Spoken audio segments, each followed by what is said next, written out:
గతంలో పెళ్లి చేసుకున్నాడు. భార్యపై అనుమానంతో విడాకులు ఇచ్చాడు. కొంతకాలానికి మళ్లీ పెళ్లి చేసుకున్నాడు. రెండో భార్యపైన అనుమానం పెంచుకున్నాడు ఆ శాడిస్ట్. భార్యను అట్లకాడతో కొట్టి చంపేసిన ఆ కిరాతక భర్తను కటకడాలోకి పంపారు పోలీసులు.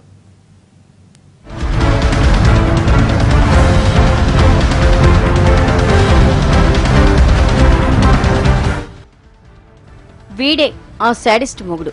పేరు లక్ష్మయ్య. ప్రభుత్వ ఉద్యోగి. 1993లోనే మొదటి పెళ్లి చేసుకున్నాడు.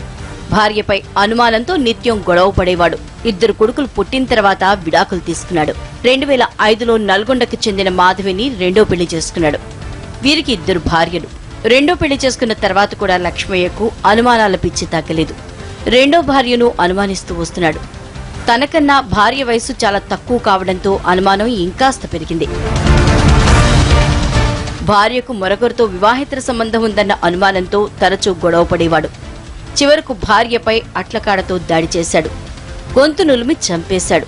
ఏమీ తెలియనట్లు స్కూలుకు వెళ్లి పిల్లల్ని తీసుకొచ్చాడు. పిల్లలొచ్చిన తర్వాత భార్యను నిద్రలేపినట్టు నటించాడు. తన భార్యకు గుండెపోటు వచ్చిందని 108కు కాల్ చేశాడు. ఆమె చనిపోయిందని 108 సిబ్బంది చెప్పడంతో లబోదివోమని ఏడ్చేశాడు.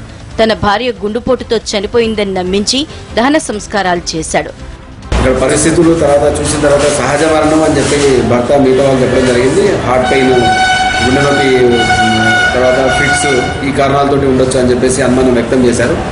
భార్య బంధువులకు అనుమానం వచ్చి పోలీసులకు ఫిర్యాదు చేయడంతో అసలు విషయం వెలుగులోకి వచ్చింది. లక్ష్మిని అదుపులోకి తీసుకుని విచారించడంతో నేరం ఒప్పుకున్నాడు. అనుమానంతోనే భార్యను చంపానని చెప్పాడు. చేస్తున్నప్పుడు కూడా గాయాలు అనేది ప్రస్ఫుటంగా బయటికి కనబడ్డాయి కొన్ని గాయాలు. సో వీటన్నిటిని చేసుకొని భర్తను అదుపులోకి తీసుకొని విచారించగా చాలా ఆసక్తికరమైన విషయాలు దీంట్లో తెలిసినాయి. అనుమానంతో మొదటి భార్యకు విడాకులిచ్చిన లక్ష్మణ్ అదే అనుమానంతో రెండో భార్యను కిరాతకంగా చంపేసి పిల్లల్ని అనాథల్ని చేశాడు.